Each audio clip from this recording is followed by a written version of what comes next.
Hello friends, my name is Karun Nagpal and I am a valuer registered with Insolvency and Bankruptcy Board of India. In this video, we would be talking about Section 247 of Companies Act, and we would be also talking about the company's registered valuer and valuation rules framed thereunder. So the purpose of this video is to cover the IBBI registered valuation examination syllabus, and this video will cover approximately 3 to 4 marks of the syllabus. So Companies Act Section 247 was framed under Companies Act 2013, and this section gives the power to the central government to frame the rules, and thereafter companies registered valuers and valuation rules 2017 were framed, and these rules became effective from 18th October 2017. Thereafter, MCA nominated IBBI as the authority to regulate the valuation profession. Currently, the draft valuer bill is also in place, so that has reached to the finance minister. Under that bill, the regulating authority for the valuation profession is National Institute of Valuer. So once the bill take the form of an act, the IBBI will pass on its authority to National Institute of Valuer. Then a registered valuer under these valuation rules, so any person with the specified qualification and experience can become, after qualifying the examination, can become the member of RVU and can get himself registered with IBBI. So only a person registered with IBBI can practice as a valuer so far as of now under Companies Act and IBC. Gradually, they have planned to incorporate all other acts to its ambit, and maybe in times to come, all wherever the valuation is being done will be covered by the registered valuer. So in the draft valuer bill, they have named it as associate or fellow valuer. These rules have become effective from 1st of February 2019, and let us talk about where a registered valuer can do the valuation and where he cannot do. So gradually government has planned to make all the valuation to be done by the associate valuer under the new rules. So maybe once we come out of the COVID situation and the bill take a form of an act, we would see that government will be incorporating more and more acts under its ambit.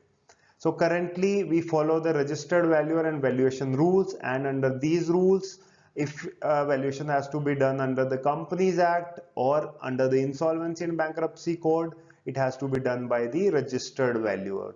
SEBI has also announced under it some of its regulation under REIT or InvITs, so it has to be done by the registered valuer.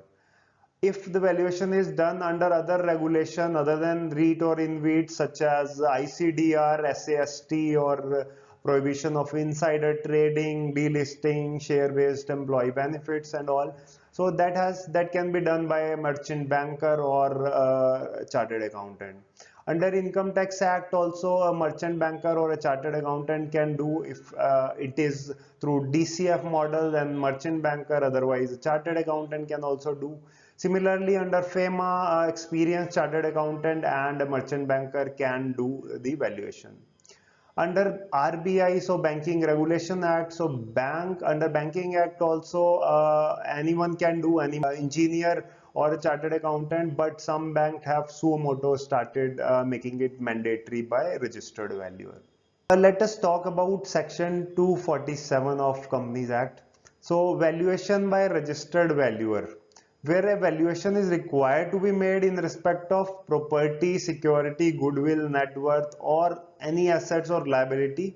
It has to be done by a person having such qualification of experience and is registered in such manner as may be prescribed. And this has been already prescribed through the registered valuer and valuation rules 2017 and made mandatory after February 2019. So appointment of valuer has to be done by the audit committee, and if for small companies, if audit committee is not there, by the board of director. Section 247(2) talks about that valuation should be impartial, true and fair, and valuer should exercise due diligence and should be under the prescribed rules. So as per the prescribed rules, valuer should do the valuation. So there are model code of conduct for the valuers under the these rules. So RVOs will adopt those and registered valuer will have to follow that. The valuer should not undertake valuation of any asset which he has direct or indirect interest, or he has become interested even after or before. So time limit has given under these rules. So 3 years. If he has any association, he should not do the valuation. Section 247(3), if it talks about the contravention. So if a valuer contravenes, so if he do not have any intention, so then he would be liable for a penalty from 25,000 to 1 lakh rupee, and if he has done any kind of fraud intentionally, then a minimum fine is 1 lakh, that may go up to 5 lakh, and imprisonment up to 1 year. And any person contravening this section 247 shall not be eligible for registration until expiry of 5 years from the completion of punishment. So they will basically debar that person for 5 years. Then further, wherever he is convicted and he has to refund the remuneration he has received, pay the damages to the company or the concerned person for any kind of loss arising out of his report or misstatements, and these penalties are over and above the penalties prescribed under section 448 and 469. So under 448 and 469 there are more harsher penalties. Then let us move on to this is a small section 247. So under this section rules were framed, and before that let us talk about the requirement of valuation under Companies Act and Insolvency and Bankruptcy Code. So under the Companies Act, for allotment of share, for issue of sweat equity, valuation has to be done by registered valuer. For valuation of IPR, for know-how additions and all, again registered valuer. For preferential allotments, registered valuer. CCD, convertible securities, again registered valuer. Then in case of amalgamation, where the order has been passed by the tribunal, so the report of expert for valuation is to be submitted. Under compromise or arrangement, so if a company who is making an application to the tribunal, he has to enclose the report along with other documents, report from the registered valuer. And after the order has court order has came in, and so after during the meeting, so the company or the person who has proposed that compromise arrangement has to submit a copy of valuation report. Again, if someone wants to opt out of the arrangement or transfer, so then again valuation is required, and that has to be done by the registered valuer. In case of a minority shareholding, so where the minority shareholders are not satisfied, or in case of acquisitions, amalgamation, share exchange, conversion, and whatever reason is there, so you have to, in case of for minority shareholder, you will have to get the report of the share price to be determined by the registered valuer. And other sections are also there for such as purchase of own share by employee or trustee, registered value report is required. Compensation to director other than cash or non-cash transaction with director, again registered value report is required. And for valuing assets by the company liquidator appointed by NCLT, valuation report is required. For allotment of security for consideration other than cash, for private placement and all. Under Insolvency and Bankruptcy Code also registered valuers are required. So under CIRP regulation 27. So RP is resolution professional. He has to appoint two registered valuer to carry out the fair value and liquidation value of the corporate debtor. And under regulation 35, in case of discrepancy, you would have to appoint another registered valuer. And under voluntary liquidation also registered valuer is required. So we will talk about these regulation in detail in my coming videos. So as you can see that the role of registered valuer under the Companies Act and IBC is very vast. Let us now talk about the Company Registered Valuer and Valuation Rules 2017, framed under Section 247. So under these rules, basically we will talk about the eligibility criteria, asset classes, and the model code of conduct for registered valuer entities, registered valuer organizations and all. So what is the eligibility criteria to become a registered valuer under these rules? So basically one need to be a graduate or postgraduate. If it is a graduate in specified discipline, he should have 5 years of experience. In case of postgraduate, 3 years of experience. And if you have a membership of professional institutes such as CA, CS, CMA, then 3 years of membership, and with the relevant experience you require. So I have the list. If you go to the rules at the end, you will find in annexure 4, you will find the specified discipline for these asset class. So for plant and machinery, one need to be in graduate in mechanical engineering, electric, electronics, and instrumental, production, chemical, textile, aeronautical, etc. And in case of land and building, you need to be a civil engineer or engineering in architecture, town planning. And if you are a graduate, you need 5 years of experience. In case of a postgraduate, if you have a degree in valuation of land and building, real estate valuation, a PG degree, then 3 years of relevant experience. And for member of these professional institute, you need 3 years. Plus if you have MBA in finance or PG in finance, so you need 3 years of experience. Then these are the asset class specified by these rules. So broadly they have divided into 3 asset class: securities and financial asset, plant and machinery, and land and building. So for each of these asset class, you need specified set of qualification. One can also become a valuer of for multiple asset class. For example, if you have done BE or BTech and then you are MBA in finance, so you can do it for plant and machinery as well as security and financial asset. Being a chartered accountant, you cannot go for plant and machinery and land and building. You can do just for securities and financial assets. Then the eligibility criteria for becoming a valuer. So one need to not to be a minor.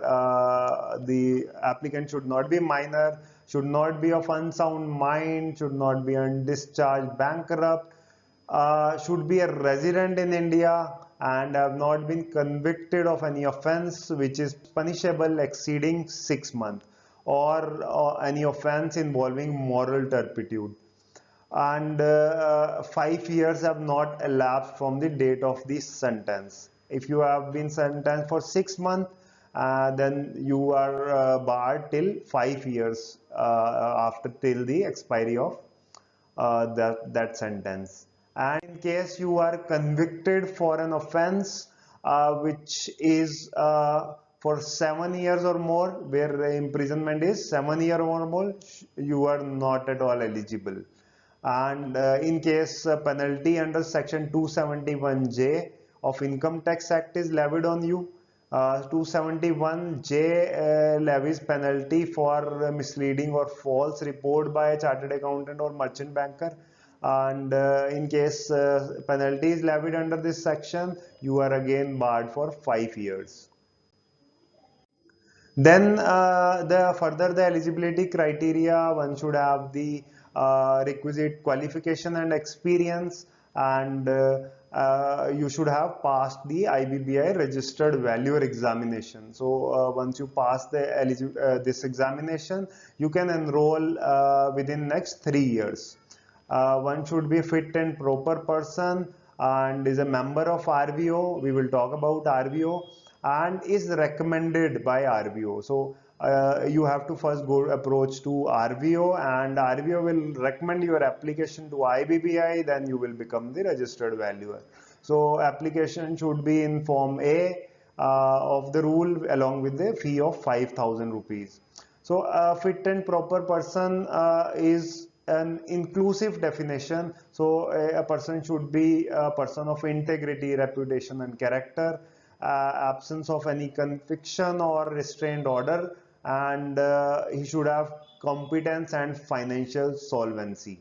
He should not be insolvent or should not have done defaults in the past. And also the IBBI may define such other or to determine the fit and proper person apart from this, because this is not an exhaustive list.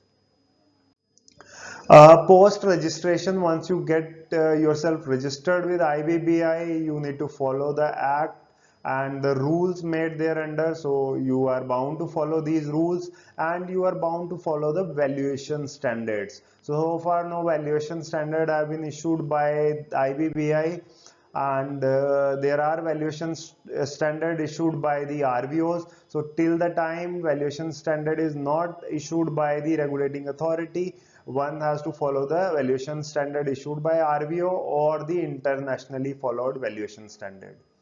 And you can only sign the report of a particular category where you have done the valuation. So if someone is registered for plant and machinery, he cannot sign a report for land and building or security and financial asset.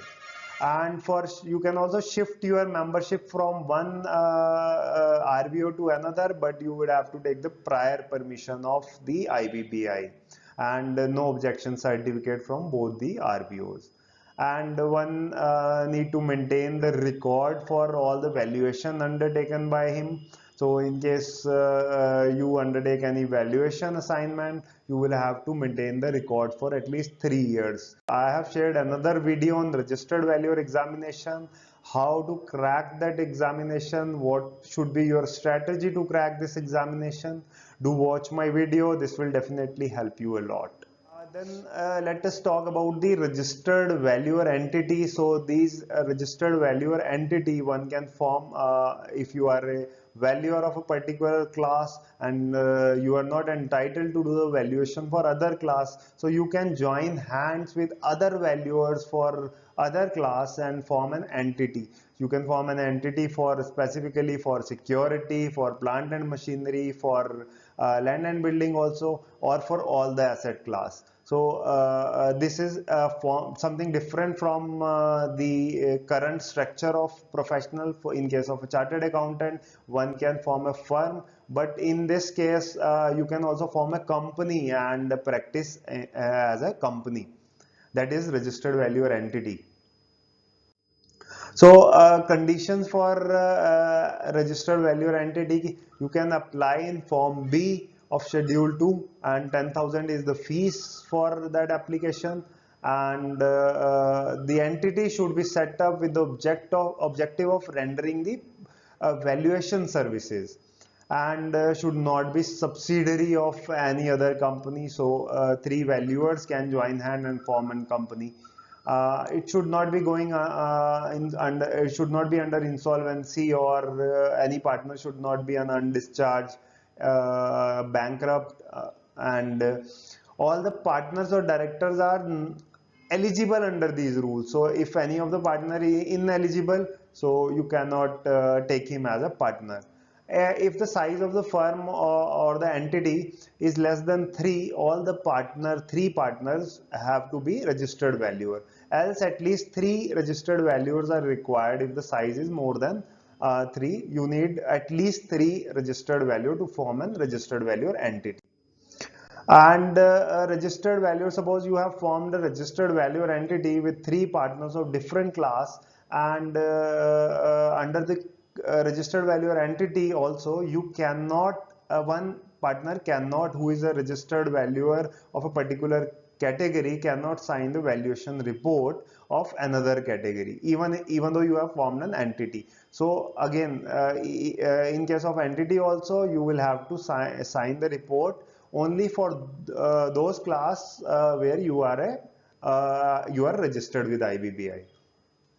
And in case of entity, in case of a partner, which is partnership, all the partners are jointly and severally liable, and you need to comply with all the conditions imposed by the IBBI.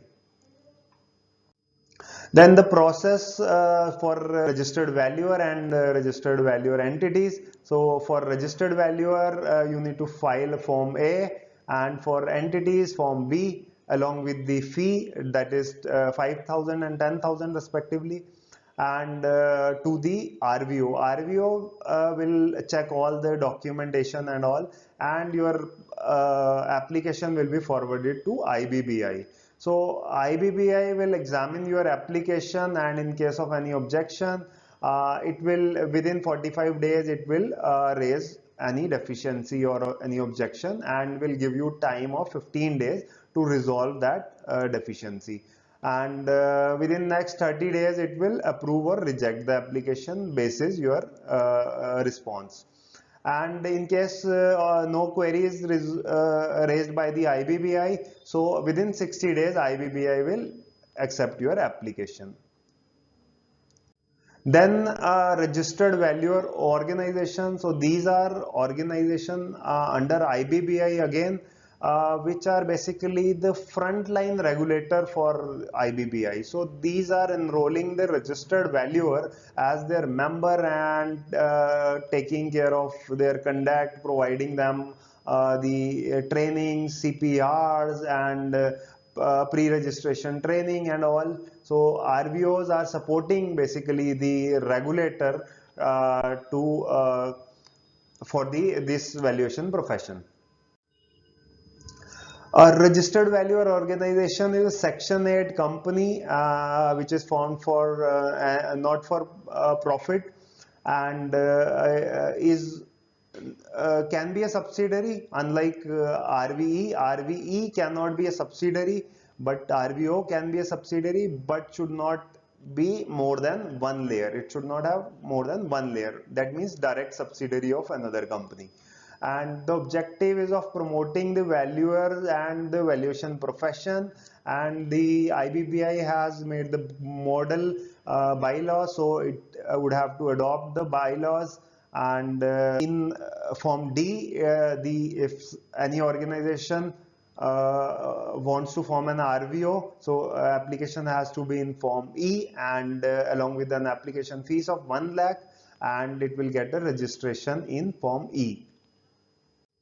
This is the list of registered valuer organization registered with IBBI so far, and you can see that most of them are registered in all the asset class, and some of them are only for particular asset class. If you talk about the ICAI RVO, it is only for the securities and financial assets category. And most of them are for all the three asset class. So you can choose any of these RVO if you want to pursue any of these RVO. You can file an application to become a primary member and undergo 50 hours of training, and then you can crack the examination and register with IBBI. Function of RVO. RVO conduct the educational courses. So 50 hours pre-registration training, and they also further conduct the webinars, seminars and all to upgrade the knowledge of its member, and it grant membership certificate and thereafter certificate of practice. So lay down and enforce the code of conduct for the members, provide continuing education, monitor and review the functioning of valuers. So it has a mechanism to address the grievance and conduct disciplinary proceeding also, and the RVO will adopt the model bylaws that is there in the annexure 3 of these rules. Then we have the bylaws for RVO, and these should be consistent with the model bylaws, and should provide the composition of the board, monitoring policy, grievance redressal mechanism, disciplinary proceedings, surrender and cancellation of membership and all. And the governing board may amend the bylaws with a majority of 3/4 in favor of that resolution, and the resolution shall be filed by IBBI. So you basically the RVO has to inform IBBI within 7 days, and send the printed copy of that amended bylaws within next 15 days to IBBI. So governance structure, so the RVO itself, its promoter, directors or person with more than 10% of share capital are fit and proper, and not more than 49% of the share capital is held by non-residents, and half of its directors shall be person resident in India, and not more than 1/4 of the director shall be valuation professional. So that means uh, less than 1/4 of total directors should be a registered valuer. More than half of the directors shall be independent directors, and in case of meetings conducted, so in every meeting there should be at least one independent director. Then an independent director shall be an individual who has expertise in the field of finance, law, management, valuation, and who is not a registered valuer, who is not a shareholder of RVO, who fulfill the requirements laid down under section 149(6) of Companies Act. Director shall elect an independent director as a chairperson of the governing board. So independent director shall become the chairperson of the board. Then other provisions of RVO, RVO shall have a monitoring policy to monitor the professional activity, including the engagement.